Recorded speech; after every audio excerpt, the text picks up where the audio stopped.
insert theme song here. And hello, hi there. I'm Doug the Riolu, and Hi, my name is Steve. My foe is the toaster. this is the Chewing the Breeze podcast, where we are. I should not put my hand in front of my face, but we are playing video games and having discussions about them, and just talking about general video game stuff. Right, and you won't know this because we're probably not going to ever show what those were, but this is like technically our second try at this because we let too much time get by, and we're like, you know what, let's do this right. Also, I started taking ADHD medication, so that probably has something to do with it. Yeah, like But yeah, well, I mean, I could see us wanting to release some of the stuff that we did before. Like it was basically us catching our stride a little bit more. Of course, if this first bit is absolute garbage, then clearly we didn't catch our stride nearly well enough. But no, I mean, I think certainly better than the very, very, very, very first time we tried it. So this is basically like a second, or no, this is a third start, basically. why did you have to say catching my stride? Because now it's stuck in my head. And nobody Uh, gonna slow me down. No. But yeah. So real quick, since this is pretty much our first episode, let's give you guys a little bit of information about who we are. My name's Doug the Riolu. I stream on twitch.tv/Doug the Riolu. I'm on twitter.com/Doug the Riolu. I think you're getting the idea here. And I love JRPGs. I love playing them, but I tend to lean more towards the newer age of JRPGs. Xenoblade Chronicles, my favorite game franchise of all time. I've played more later entries in the Final Fantasy series, being the only ones I have beaten are 13, 15. Technically, oh no, I've beaten the Realm Reborn of 14, so that's another one, and 7 Remake. So I'm really just in like the newer age of JRPGs. I've played classic ones, but that was kind of I never got around to like I didn't get to grow up with them like so many have. yeah, I'm kind of one of those guys who has grown up with them a little bit. My name is Steve. My foe's a toaster. My username on twitch.tv is my foe is a toaster. My Twitch name is my foe is a toasta because character limits, they're great. But yeah, like I hear at Twitter Blue you can have 1 million characters in your name. oh really? I have no clue. It sounds about right though. I mean, I'll pay $8 for that, sure. No, I won't. Anyway, but yeah, like I like all sorts of different games. Like one thing that like I had a Nintendo once upon a time, then I picked up a Super Nintendo, then I got like a PlayStation, but then I went back to Nintendo for the Wii and GameCube and all that fun stuff. In terms of JRPGs, like kind of part of the reason why we're here, we'll get there. Like for my JRPG experience, it's a little bit different because I have a lot more of the earlier Final Fantasy series. So I have beaten 1, 3, 4, 5, 6, 7, 8, 9, 10, and Tactics Advance. Lots of fun stuff. And then like a couple. I never played it. that is a blind spot for me. I've started Final Fantasy 13 and got a good decent way through it. I did not finish it. I started Final Fantasy 15. I liked it just fine. I did play 7 Remake and beat it. Actually completely platted that, even the DLC. So I like that pretty well. I'm probably the more curmudgeonly between the two of us, like in terms of like yeah, I'm easy. Yeah. Meanwhile, I'm kind of like, like they're ruining it, but not really that bad, at least. Oh man, I hate that kind of attitude. I hate that. It's like, oh, it's ruining my childhood. No, it's not. Your childhood's still there. Yeah, like, you can still do all that same old crap that you had in the childhood, but no, I'm like, oh, whatever. I mean, I don't really think anything's ruined, like outside of. I know. That's why I use that kind of example, because I know you don't actually think that, but like I'm just. Fair enough, yeah. Oh man, I think I might need a. So that's us. So what the podcast is like basically our take on a video game book club, where we're playing through a video game and having discussions about it as we go. Currently, the first game we're doing is The Legend of Heroes: Trails in the Sky, and was originally released in the PSP some amount of years ago. We're playing the Steam version because we play what we can. Yeah. and it's honestly it's a very functional port. Like I have had zero issues with it playing it. I don't think I I haven't had any freezes, but yeah, I don't think I have either. Like if I wound up with a PSP, maybe I'd look for a copy of it, but like I wouldn't. I would. yeah, I like honestly don't see any reason why these games cannot be put on Switch. I mean, yeah, when it comes down to it, you're absolutely right. And Switch is trying really, really hard. Hello. Switch is trying really, really hard to have a little bit of everything. They put Trails from Zero and Trails into Azure is about to be on Switch, and this is yeah. Yeah. But it's very much a licensing thing because of how like the rights shook down with certain things. I do know that for a fact. That's why like Trails of Cold Steel 1 and 2 won't be on Switch in America. Mm-hmm. More than likely. Well, anyway, we'll so get there eventually. A little bit of like how we want to run this this thing is like we're gonna have like intro. We're talking to you. This intro is gonna be a little bit longer than the rest of them, and we're gonna have a bright spot where there's just something nice that's happened to us. You know, we deserve nice things, don't we? Yeah, Doug, what's your bright spot? Oh, hold on. We're going through the schedule. I mean, I want people to know what we're about. Okay. And then we're going to go into what our side topic is, which is today it's going to be the Nintendo Direct, so it's going to be kind of beefy. But we're going to try to get through that, and then we're going to talk about the video game that we're currently on, which again is Trails in the Sky, and we're just going to talk about the prologue about that a little bit. Yep. But so anyway, my bright spot is like I said, I stream on twitch.tv/DougTheRiolu, and I've been streaming for the last couple of years. And I recently hit 1,000 followers, so I did a 24-hour stream celebration playing Ratchet and Clank 3 and Ratchet and Clank Deadlocked, and it was a lot of fun. I actually beat those games way faster than I ever thought I could, and I ended up playing Persona 5 for the rest of the stream. Yeah, Again, like another new age RPG. Yeah, I popped in a little bit here and there. Like you basically just kind of powered through it the entire way, aside from like a couple of your. Well, you do a good thing with your long streams. You always like take breaks because you take care of yourself instead of like I did take a 20-minute nap. Yeah, so I did just literally put on words on stream, and I was like, all right, I got a couch back there, I'm napping. Woke up, and I think I stumbled which game to play for a little bit, but you know what, we got there, we got to the end. So yeah, like that's my bright spot. And yeah, what's yours? My bright spot is I started watching a series recently called Avatar: The Last Airbender, and this is a series that always heard really, yeah, totally. No, got it. Cool. Yeah, but no, like one thing that is really really cool about it is, I've always heard really really good things about it. So it's really really good. It's one of those, like, one thing that I am guilty of, absolutely guilty of. Hype aversion is a thing with me. Like when I hear everyone is like, "Oh my goodness, this is so good, this is so awesome." How are you friends with me? I know, it's so weird. Like I get overhyped about everything. Like there's gonna be so many things that we talk about in this direct where I was watching it in my Discord with some friends, and I blew their ears out. That was hyped. There's a Twitch clip of me basically just going insane because they announced Xenoblade Chronicles 3. Yeah, like all I'm saying is that usually it takes me a little while to get to something. Though once I'm sucked in really, really hard. I think it was around episode 7 or so, for Avatar: The Last Airbender, where I'm just like, okay, yeah, I'm hooked. We're watching this. Yeah, and one thing. Very good. How far have you gotten into it? Season 2, episode 2. So coming up to the Earth Nation, revisiting the Earth Nation.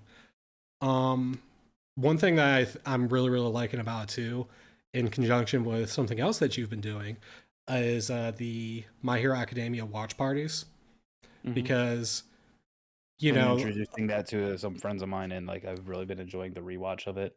We just finished if you watch My Hero Academia, we just finished the Calvary battle during the sports festival, which is a pretty high moment. It was really fun because some of my friends who haven't seen it yet, they're just literally during the race, they're just cheering on Deku, and it was so funny. I was loving it. I'm having a very good time with that. Yeah, my favorite moment, from what we watched yesterday, was basically like during the obstacle race, when Deku like throws himself like onto the shield and gets blown into first place. It's like, oh crap, how do I land? But like, you know, he basically is just like the only way I can win is if I take another leap, and I have to show them who I am. Bah! And Yeah, I no, was just he like, goes that is for it. such an. I feel like that is such an understated badass moment and all that. Oh no, it's so great. He's just like he just whap, just Yep. smacks the ground. Mm. But Yeah, no, that's really cool that you're watching Avatar. I greatly enjoyed it. Did I ever tell you about the prank I pulled on our friend Nico? no. Well, you So might have, but which one? Nico loves Avatar: The Last Airbender. Absolutely loves it. And like the entire fan base, they pretend that the live action movie does not exist. So one time One when I was live working action at movie. exactly. One time when I was and I used to work at Target, so they in the Blu-ray bin for like $1, I got that movie. And then I went to he used to be my roommate. I went to his Avatar: The Last Airbender like complete series DVD collection, and I removed the first disc of season 1, and I replaced it with the movie. And I just waited. I left it. Just eventually, it's just like, what the? Yeah, the slow burn always, and it paid off. I loved it. It was hilarious. The slow Excellent. burn is always the best. Mm, delicious. All right. So yeah, did you want to go over the Nintendo Direct a little bit? Yeah, so like yesterday, we're recording this on February 9th. And yesterday Nintendo did their first Direct of 2023 where they announced a lot of games that are mostly in the first half of 2023, some are later on. And like most Nintendo Directs, I have a distinct there's a distinct pattern where if you don't like JRPGs, you think it sucks. Like most of the time, like this is what I noticed. I love JRPGs, and there's so much to eat from there, but also just so many like good titles in general. So I figured like we can. I'm gonna bring this game up. I don't expect us to talk about this game much because it really does not need to be talked about at all. Like Mm-hmm. they didn't even need to show a trailer for this game yesterday, and everybody's gonna eat this game up. But there is one point about this game I do want to discuss. Tears of the Kingdom Zelda game. looks so good. Yeah, Legend of Zelda: Tears of the Kingdom, the follow up to Breath of the Wild. Apparently, Matt Mercer is the voice in that trailer, and so Yep. that many Voice think is going to be Ganondorf. Ganondorf. Mm-hmm. I mean, they didn't outright say it's Ganondorf, but it's like it's going to Didn't be. he basically say like "rise by minions" or whatever or something like that? Yeah, I know, but like I, I'm very Regarding much on the side of like I don't want to state something as being factual until I know it's factual. that's fair. I am gonna say this though: if that is Ganondorf, um, I'm thinking like you know how in like uh Breath of the Wild, where there's like Zelda's voice would go like the blood moon rises, and then like you see all of like Ganon's minions respawn and all that. I think if they I think they have a blood moon mechanic in this one too, and I think Ganondorf is going to be the one saying like rise my and I think that's the line that's going to be used. So if that is Um, Ganondorf, I'm thinking that's the purpose of that line. yeah, there's two things I do want to like kind of bring up about it because I like I said, everybody's going to get this game. Everybody's going to love this game. Not much needs to be said about this game because there's a lot of very new titles that have been shown yesterday. Mm-hmm. Um, one, there's a lot of like Twilight Princess music themes, kind of like from the Twilight King, like the where Midna was from and all that. Right. Like a lot of those musical themes were near the end of that trailer in the music. So like maybe like a Twilight Realm connection kind of thing. They already are going for like the Skyward Sword connection, like, but that was like more announced like earlier on. Yeah, but like all the musical notes, like what they were doing, that was very much right out of Twilight Princess. Yeah, you would know better than Secondly, me because I like Twilight Princess, but I've only played it like the one or two times, and you put it in your top five consistently, right? maybe not consistently. I think it's definitely one of my favorite Zelda games. It's not as I don't like it as much as Breath of the Wild, but I think after Breath of the Wild, it's my favorite Zelda game. Okay. It's just a very very good game. In my to me. Right. But the other thing is, I don't know if you heard about this. Do you know how much the game is going to cost? $70. Yep, $69.99. But yeah, it's $10 more than a normal Switch game in America, and that's interesting. A lot of people are thinking it's because they actually have to use a bigger cartridge for it. Well, I think one thing that they were talking about doing is like I think a lot of the game industry was looking at like saying, oh yeah, games might be increasing up to $69.99 because inflation and all that stuff. Because a lot of people Which are like, honestly, gaming has been like one of the only like products not like really affected by inflation. Like games have been a consistent price for like the last decade. yeah. Well, I mean, I still remember when they increased it Yeah, to and that, $59.99, and a lot of people, true. yeah. Like So 20 years ago.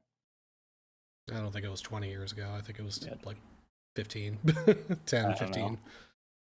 Uh, But like I mean, but it's what's interesting though is it used to be games were a lot more expensive. Like they used to be like maybe $100. Like uh, there's old ads in magazines where like Nintendo or Super Nintendo games were $100. so no joke. I remember buying for the Super Nintendo a Power Rangers game for like $70, my own money. Damn. Because, well, I Yeah, mean, so like because like I was like, well, maybe not Power Rangers, but there was definitely like a couple games there that were like super super expensive, and I was just like, I want to get this one. And it's just like, yeah. well, To me though, the price change it doesn't really matter because like the price of video games has never really bothered me much because you should never buy a product you don't think is worth the price. So if you do not think it's worth the price, don't buy it. Vote with your wallet. Don't buy it. of course, and plus all the people who are raising the complaints about like or Tears of the Kingdom for $70. It's just like you're gonna buy it. You are going to buy it. You I are don't absolutely think it's worth it. yeah. I don't like to dismiss them like that because like it's like I mean they can complain about the price, but it's like but at the end you're right. If you vote with your wallet and you still buy it, you're showing that like you're okay with this price. Something and it's not like I mean, and Nintendo hasn't gone up in price, but they very notably very rarely will discount their games. Like I think They are Breath of the Wild very is on it, they're and that's very like reticent about it. Yeah. yeah, that also doesn't bother me much because it's their idea is like, well, if we rarely put them on sale, people don't have any incentive to try waiting for it, so they'll just buy them whenever they want them. Yeah, like Which that is the one thing I like about them not ever wanting to drop their prices. Where I'm like, well, I think it was Metroid Dread. I went ahead and bought Metroid Dread, like not day one, but like within the first week or two, because I was just like, when's this gonna go down anyway? And that way I'll have it when I'm ready to play it. yeah, Which so eventually I did play it and I liked it. So yeah, so going off of that though, one of the biggest surprises of this, for me at least, people said they saw this coming, of this Nintendo Direct was Metroid Prime Remastered. Shadow dropped. It is out. It's already out. It's on the eShop. You can get the physical version like next week or something. yep. But I like, think it. I think my brother-in-law like was telling me like, oh yeah, like I know what I'm using my birthday cards on, like because I got him like a $35 gift certificate. Apparently so it's I like haven't. Apparently it's like $40, It's $40, and which apparently it's also much more than a remaster. It's like a visual overhaul. Like it looks like people are comparing it to like their like the PC versions they play on their Steam Deck, and they're like, this is ridiculously better. Like mhm. and like apparently they've added a new cutscene that really isn't like a big cutscene, but it just draws attention to a room. Like I was reading through Twitter on some of this stuff, and that's really interesting. I hope they do more with the rest of the Metroid franchise, and eventually Metroid Prime 4 will actually come out because If anything, that I'm a exists little. apparently. So if I were the marketing genius at Nintendo, which hire me, why not? What I probably would have preferred is to see like them at least say something about Metroid Prime 4, because that's kind of like for me that's kind of like a elephant in the room, like where it's just like, okay, Metroid Prime 4, they restarted the production on it, and the fans were pretty chill about it. It's just like, hey, thanks for letting us know and all that fun stuff. But now it's uh, gone dark since then. it's gone dark since then, and I'm kind of like, okay, like I'd like to see some stuff about it, especially because if Metroid Prime Remastered doesn't go through for some reason, I'm kind of worried that that's like, yeah, apparently there's no interest for Metroid. It's like, no, there's interest. You just have to actually like Yeah, follow through on it. right. um, What other game were you looking forward to from the direct? uh, I'm probably gonna wind up getting Metroid Prime, like just in general. I liked seeing Pikmin 4, which they opened on. Yes, Um, I'm very much excited. Pikmin 3 was very fun. I really much enjoyed it. And it just has it's cute. they have a dog Pikmin thing. Yeah, and it's it's I want it. Yeah. It's coming out. When did they say it's coming out? I wrote stuff down. Uh, The 21st of July. So people gotcha. were worried that it was going to be dropping too close to The Legend of Zelda, which is a good worry. Zelda's coming in May, and Pikmin May 4 is 12th. coming in May July. 12th. Yeah, so that's coming in July, which is a good enough barrier. I mean, and I'm looking forward to it. Pikmin. Like, I like the micromanagement of it, but it's like a stress-free micromanagement. Yeah. Weirdly, I don't know. It's hard to describe the feeling I get when I'm playing Pikmin. You probably like you ever did you ever play Pikmin 1 or Pikmin 2? Long time ago. I have much more memories of Pikmin 3 in my head. Yeah. Pikmin 1 is basically like that has like a hard deadline where you have to get everything done in 30 end-game days. And honestly, it's I think it might be my favorite of the series, like, but then again, I haven't finished Pikmin 3. I got up to like the final boss, and on That was the Wii actually U a really version. fun final boss. I liked it. Yeah. I just never finished it, like and that was on the Wii U. I do have it on the Switch, which eventually. But yeah, like I feel like Pikmin 1 was just like one of the it has like a better story, like I feel like, because it's just like race against time and you're trying to get off like the deadly planet before you die of the deadly oxygen in the air and stuff. Pikmin 2 was basically like, yeah, we have loan sharks that we need to pay off, and so capitalism ho back to the planet or whatever. Pikmin 3, a little bit of a survival thing again, because like is there I never actually got a game over in that. Like, is there a penalty if you run out of juice or whatever? Like I don't know. I never got that. yeah. I mean, I had juice for days when I beat the game. yeah.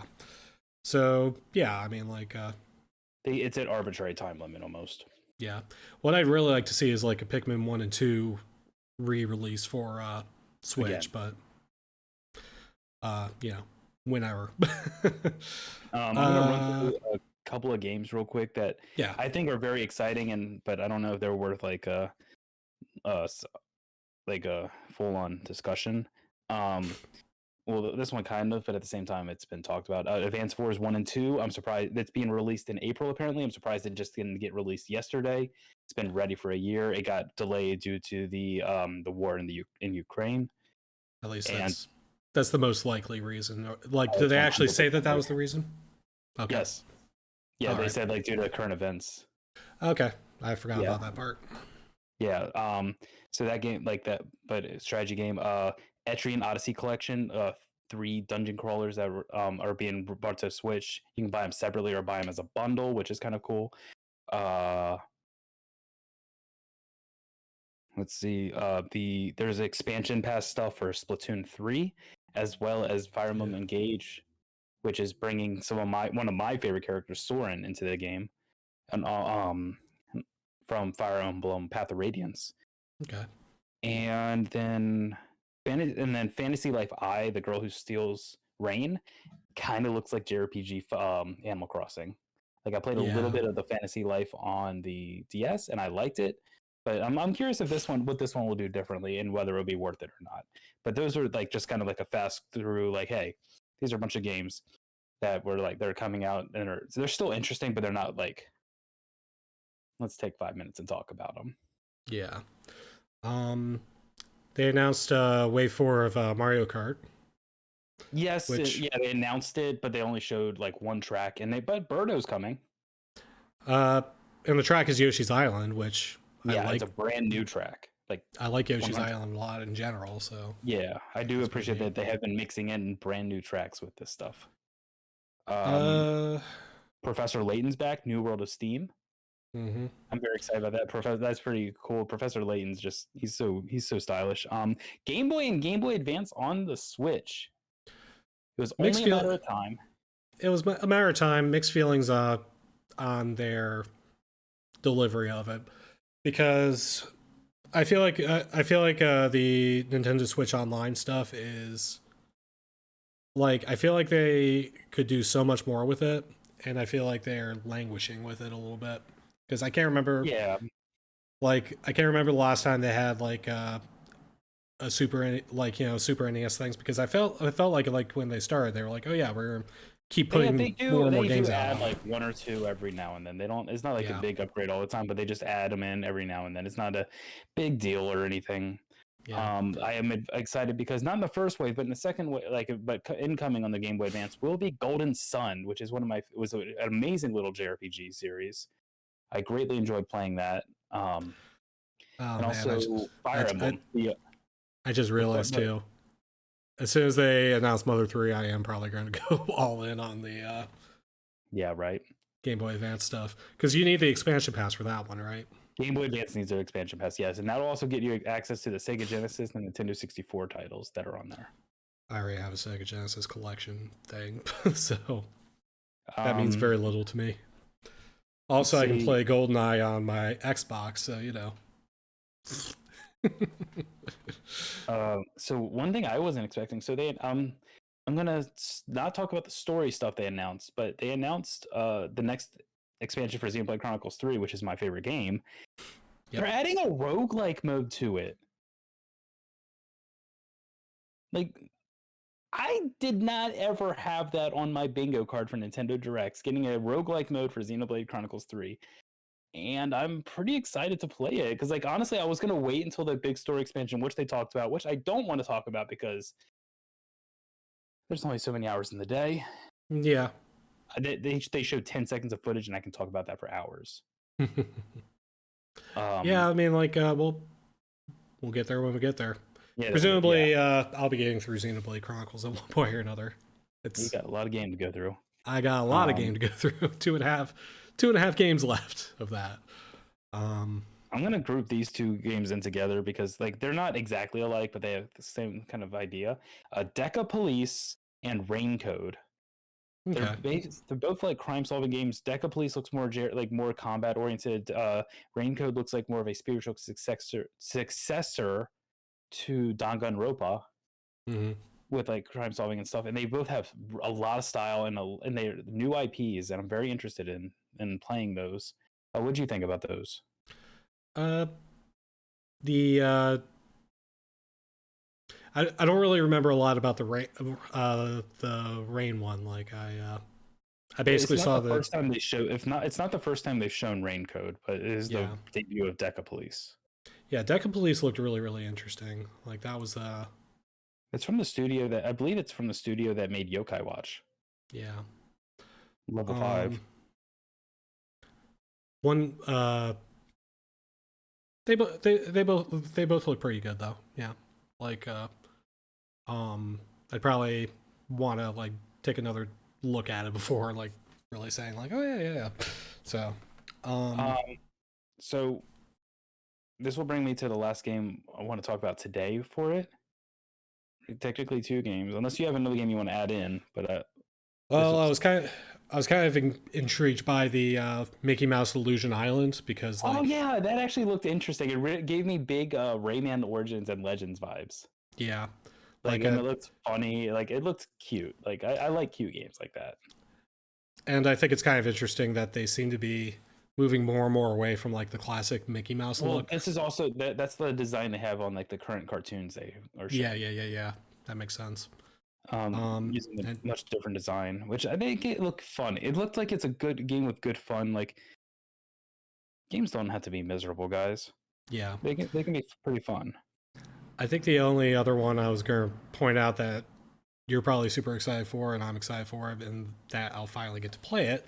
And I think that's where you were about to go. Mega Man Battle Network Legacy Collection. No, I wasn't going to say that just because it was kind of like an afterthought. It was shown as. Yeah, but they have a release date finally. Like no, it's been a release date for a while in April. I thought. Okay, I only ever heard it was coming out in 2023. Yeah, no, I think the last time they really showed some stuff about it. I've had it pre-ordered. I have the physical edition pre-ordered for it. Okay, fair enough. But no, I thought you were going to go in the direction of Bytes and Kaitos, which is Monolith Soft, actually. The guys from Xenoblade. It's an earlier game, and there is a card-based battle system. And one interesting thing is, so they have the main character. I do not remember his name. I haven't played the game. I just know about stuff. You don't actually play as the main character.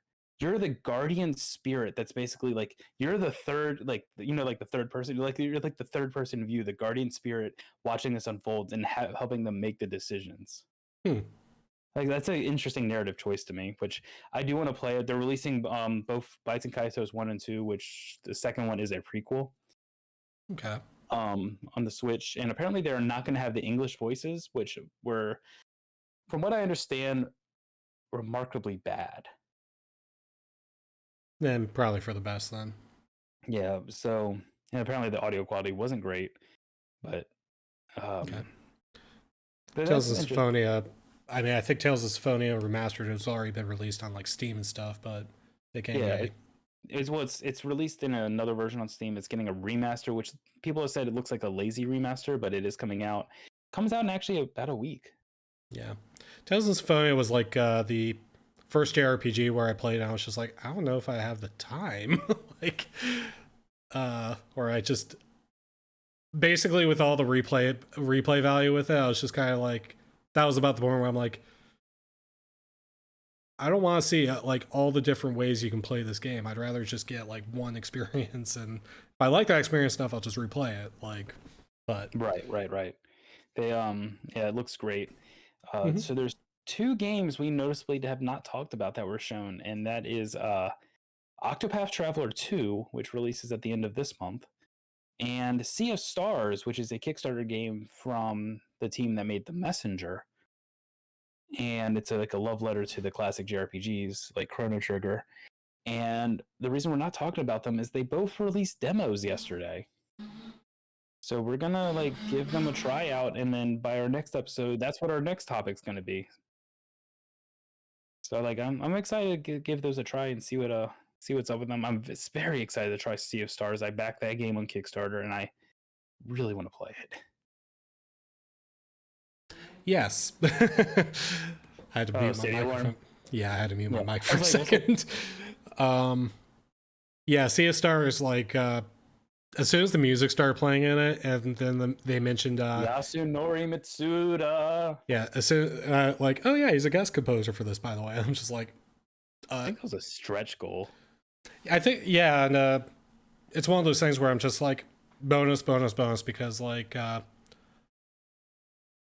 I played, like, when I played The Messenger, I was just like, holy crap, this is super, super, super good.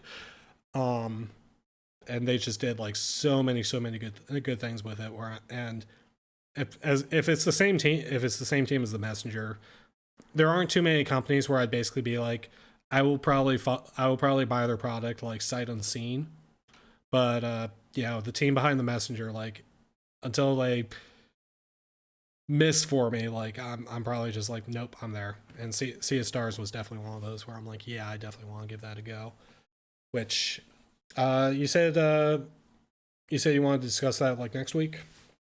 Yeah, just because it's like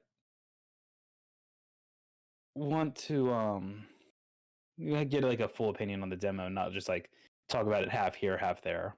Yeah. That sounds good to me. That's kind of where I'm at with that. But so yeah, that's the Nintendo Direct. There's a lot of good stuff shown, a lot of unique stuff. Mm-hmm. Like Deca Police especially looked very unique. It was like crime solving and then combat. Like I'm very curious about it. But so like I said, I think the only other one that I feel like might be a sleeper hit for me is Blanc. Like because I really like the aesthetic with that one. Yeah, it's about like like a deer and a fox or something like that. Something like that. Yep. Yeah, it's really cute art style. So yeah, like so the main attraction right now is we're gonna be talking about like I said, the Legend of Heroes Trails in the Sky, and I got some facts about it real quick, like some interesting stuff. Mind if I go through them? Yeah, go for it. All right, so technically it's the 6th entry in the Legend of Heroes franchise. It's originally it was like the Legend of Heroes 6 Trails in the Sky, but but in itself it's actually the start of basically a sub-series of the Legend of Heroes franchise, and it's called in Japan it's the Kiseki, which is just Trails, so it's the Trails franchise, and it's the first game. It spans like 12, 11 games now. As Yep. of well, yeah, this is like as of now, as of 2023, and it was created with the goal to have the most ambitious storytelling in video games. And Toshihiro Kondo considers, he's the president of Nihon Falcon. He considers it to be his life's work. Mhm. Like there's some of I'll get more information for next time, but I was hearing this like stories about how he actually got his first job at Nihon Falcom. His like he was like running a fan page for like one of their earlier games or something, Got it. and then kind of like moved up the ranks. And it's a very interesting thing, but it's and it's a very elaborate storytelling. It's an interwoven story, like set through all the games. Like it's a really fleshed out world, and we are not that far into it, and we're both spoiler alert, we're both kind of smitten with it. Yep. Like we're going to be talking about the prologue today. We'll go into chapter 1, kind of give everything like a little bit of a review and all that. Like I don't want, like, I think you can agree with me. I don't want to just like rush through prologue, like discussion of prologue in chapter 1, because there's a lot of really good stuff with it, and the prologue is like its own chapter basically. Yeah, we were originally going to like do the prologue and chapter 1 today, but we're like, that's a lot. Yeah. So we're pretty much going to do the prologue. I remember you saying you kind of had some like I said, this is kind of our second shot trying to record this. I remember you saying you couldn't remember everything that happened in the prologue. Yeah. Do you want me to just go through my summary? Yeah, go for it. All right. So spoiler alert. All right, so we basically start with opening on Cassius carrying Cassius Bright. He's a renowned bracer, which is basically like kind of like a mercenary group, but they have like standards and honor, and they're renowned among like around the country as being like of Liberal, the country of Liberal being like basically kind of like peacekeepers kind of thing. They're basically a catch-all for like any job you need to have done. Yeah, they do anything you hire them to do. Well, Cassius is holding as Joshua is his name, and it brings him to his daughter Estelle, who lives at their house, and introduces Joshua to him. And how they met, Joshua does not seem happy with this, like saying, "Curse you, Cassius Bright." But then they just all meet, and Estelle just kind of smacks him, is like, hey, "You be nice." Mm-hmm. And it then goes to the present, which I believe it's like a couple year time skip. They're both like mid-teens, I think like 16 or 17, I think, if I'm remembering correctly. They're like 15 or 16, I think. Yeah. I think it was like a 5-year time skip. I could be right. wrong. And now Joshua is like basically the adopted brother to Estelle. They get along great. They're going to take their final exam to be junior bracers under Scheherazade, and they have their test. And spoiler alert, they pass. It wasn't a hard test. They made them go into the sewers. And on the way back, like these two kids go missing in a tower, so they go to rescue them, get in over their head. Cassius saves them, and it's really funny because Estelle never thinks anything of her father. She thinks her father is like the weakest person ever, but everybody else is talking, like just always is talking him up, like being like he's the greatest, he's the best. Just like, huh? And just I live with this weirdo. Like that's all. Just in time for him to be the best, though. He's called away to go on an airship to Bose to do a mission. So Estelle and Joshua take on jobs. Scheherazade takes on jobs to kind of cover him being away. And you learn a little bit more about this world, like about how like bracers kind of protect people from monsters. Just do random ins and outs. You protect a farmland from a monster attack. You stop a thief. That you'll make these thieves multiple times throughout the game. Her name was Josette. From stealing a diamond from the mayor or some jewel, something very valuable. And then you escort reporters, Rial and Dorothy, technically a reporter and a photographer, to the top of this tower. And that's where like the real thing of the meat of this prologue was, though, is you're going up the tower and you're learning like little tidbits of stuff. And when you get to the top, Joshua starts acting weird. Like he's like very nauseous, and that's like the big takeaway is Joshua's not being himself up there. And you meet this professor, I believe his name was Alba. Yeah, Professor Alba. It was like trying to explain what the use of this tower was in ancient times. And anyway, like this moment, you see stuff. Real tries to get his story. You go back down to the Bracer headquarters in the town, and there's a call, and Cassius's airship has gone missing, and that's where the prologue ends. Mm-hmm. And it was just like it was like a gut punch, and like so the.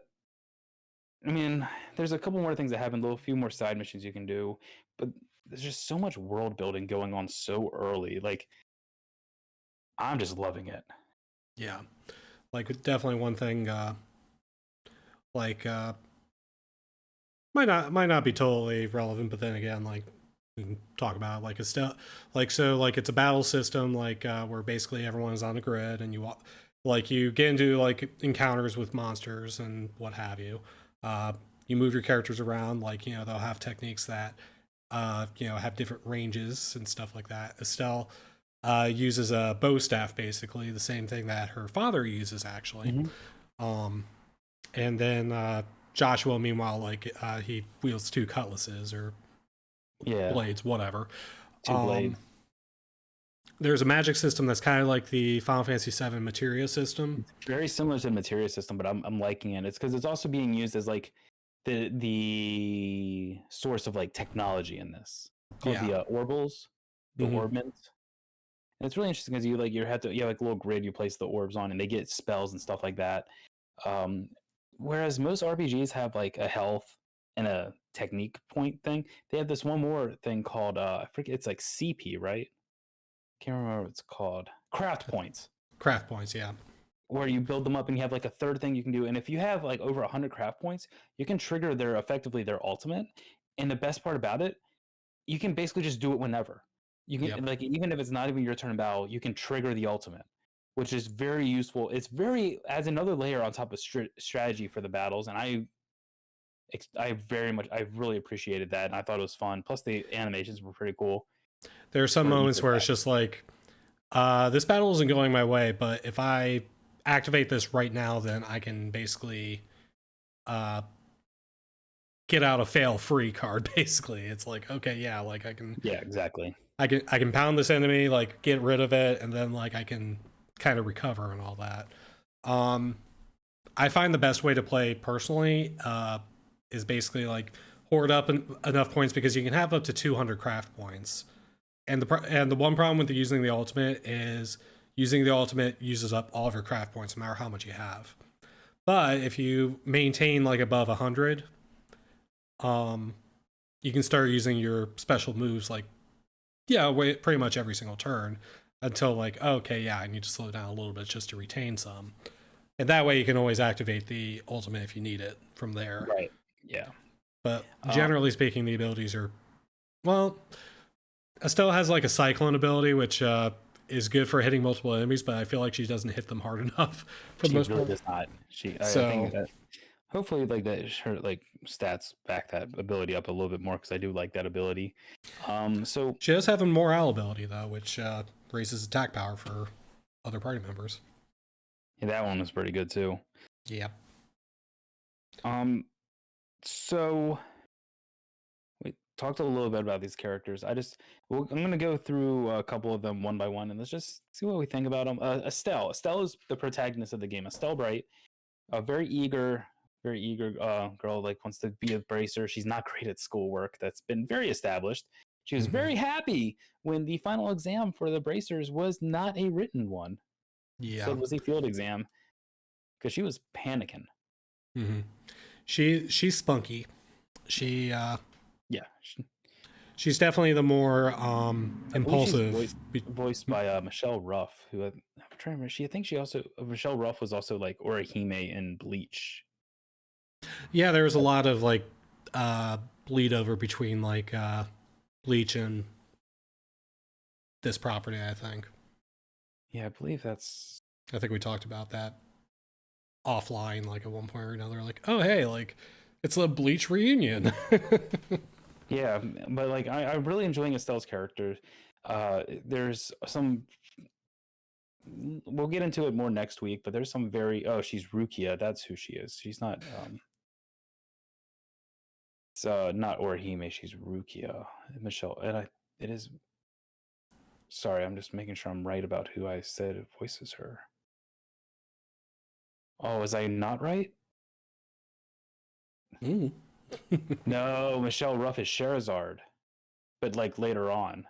Yeah. Not because I don't think Sherazard really has. Well, she does have a voice, but I don't think it's Michelle Ruff. I think it's fudge. What is her name? Stephanie Shea. Is Charizard a Chapter 1 party member at all? No. Okay. If so, for very little time, but I do not believe she was. She just kind of shows up. Yeah. And you know, if we're misremembering something, we'll correct it next time.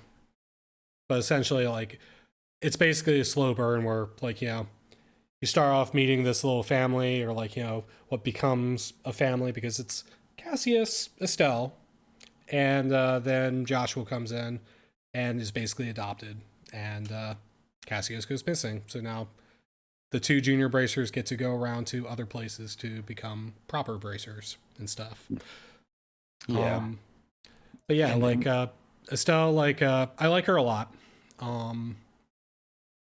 because she contrasts pretty well with Joshua. which Joshua, I know who he's voiced by. He's voiced by Johnny Young Bosch, but he's very much the opposite of Estelle. Like Estelle is everywhere all at once, and then Joshua's just cool, calm, collected. He knows what he's trying to do, and he's just very reserved. He's always playing his, I believe, harmonica was his instrument, and like reading books, and he's just like very intelligent, like very calm individual. And I like that duality right there because they're basically like, or I think Estelle's supposed to be like the protagonist, but like they're both like as dual protagonists to this game. They're very effective for me. Yeah, like and you know, he's got, like, because he's like adopted and, like, you know, under unusual circumstances, because I don't think he is like, I don't think when he's brought home, like, he's perfectly fine. I think like he's injured and stuff like that. He was injured or something. Yeah, He's injured, sorry, and yeah. like, you know, Cassius is just kind of like, yeah, like, you know, don't worry, I'll take care of you, and like, you know, blah, blah, blah. Curse you, Cassius Bright. Yeah. But yeah, like, you know, as he's like, he refers to Cassius as dad, so like, you know, he's fully whatever, fully embracing, like, you know, the family that he's been adopted into. Again, like, you know, it's a little unusual when like Estelle will call him out, like, if he's getting all, like, you know, quiet or like whatever, and he does have like kind of a edge to him a little bit, because I think there was one point where they if it wasn't like animals, I think it was animals on the farm, and he's just like, well, they're pests, and the best way to take care of them is, no, it's the monsters. He's like, just eliminate them, just kill them. yeah. Yeah, it was a very cold approach in that instance, which was a very kind of a key moment for his character. Is like kind of showing like that he's not just like, I don't know, I'm not sure what it was showing a much colder side to him than like the warm side he was constantly showing to Estelle. Yeah. And then And, had him questioning himself afterwards. yeah, because Estelle, well, I mean, like, sometimes the game will give you a choice as to how you want to handle a situation, and I think they are non-choices, where like you can say, yeah, they're choice, but are they really? yeah, like you basically are like, we could let them go, or we could, like, you know, do what Josh wants to do. But then I bet if you had said, yeah, let's kill them or whatever, the family would have been like, no, we don't have to kill them, this is a warning or whatever, like, you know. Right, yeah, most likely you're absolutely right. But Estelle, like, you know, Estelle was just like, what, that was kind of weird, and Josh was like, yeah, I mean, I wonder if something's wrong with me or whatever, and all that. So but yeah, other characters, Cassius, he seems like a perfectly good father figure. Yeah, he's exactly, like, he seems like he knows what he's going on. It seems perfectly adequate. Like he's just kind of like, I think that right now they're just kind of showing him as being like just the pinnacle of a person. Like there's nothing really he does wrong. Yeah. Like to everybody else except Estelle. Estelle is constantly trash talking him. And so like I'm really liking that part of the personalities, but overall the cast has been really great. There's also the reporter and the photographer. They're just charming. Like all the cast are just, everybody that's been introduced so far has just been fun to like interact with. Like all the The, townspeople have like their own personalities. that are expressed in their dialogue. It's just the game is wonderfully made up. Yeah, the reporter and the camera person also have their own. They're also foils to one another, where he's a lot more serious and she's very very like scatterbrained. Right. Like, but then again, he's also a drunk at times. So At times, I'm trying to be nice. I think possibly, unless you have more, though, probably like the last thing we can really get into tonight before we wrap it up is how are you feeling about the music in this game? I love the music. It's so good. The battle theme is The like, regular battle theme is super super good. I'm not a big fan of the boss music actually. I don't remember the boss music off the top of my head, but like the generic battle theme, where it's just so it's relaxing, even though it's like very peppy and very energetic, and like you're telling you can tell you should be fighting to it, but like you're like, I don't know. Yeah. One thing that the game does too, if one of your characters is ever knocked out or like brought to like critical health, the music will actually start to get more frantic and That's stuff good. like that. I appreciate choices like that. Yeah, Skies of Arcadia is like another game that does that to good effect. So yeah, like I like the regular boss music, and just like everything. All the town music has been really, or all of the regular battle music and all the town music has been really really good. I don't think there was anything that I absolutely disliked. It's just that There's not that much I dislike about the game. I do think the menus were a little bit confusing to navigate at first, which that could also be on me. I think one thing I noticed with the menus and stuff like that is if I have a dual screen thing, and if I have the Steam thing up, of it, you like my mouse is just kind of going everywhere, like because yeah. it's I just know you matching up commented with about cursor. how I had like 30 some hours in gameplay in that. That's because sometimes I'll be sitting here playing it and I'll be clicked onto my other screen and I'll just pause. It just automatically pauses that, but it doesn't pause the Steam counter. Yeah. Well, So we'll talk a little bit more about that because I had a panic with chapter 1 when I was just like, oh yeah, we're going to talk about this later. And I'm just like, wait a minute, you're 20 hours ahead of me. How much do I have to play? That's amazing. I finished it that night, and it was only like another 2 hours, but still, I was like, oh crap. Talk about this Thursday. But yeah. Yeah, that's super, super good. I want to talk. I feel like Prologue does enough to keep me interested, and I feel like Chapter 1 really hit stride a little bit, which we'll talk more about later. Yeah, so guys, I think that's going to wrap us up today. Thank you for listening. If you made it all the way to the end, this is, like I said, we're trying this out. I think this recording felt like it went a lot better than anything else we've done previously. We're gonna be trying to release this episode as quickly as possible, and we will be playing the demos for Octopath Traveler 2 and Sea of Stars, and we'll be reporting back on that, and that'll be probably the basis for next episode. Until then, this has been the Chewing the Breeze podcast. I'm Doug the Riolu. My name was Steve, and my foot is a toaster. And you know what? I know my name. We're gonna have a better sign off next time. Not guaranteed. Yeah, I was about to say our sign off is going to be we're going to have a better one next time. All right. Thank you. Alrighty. Later.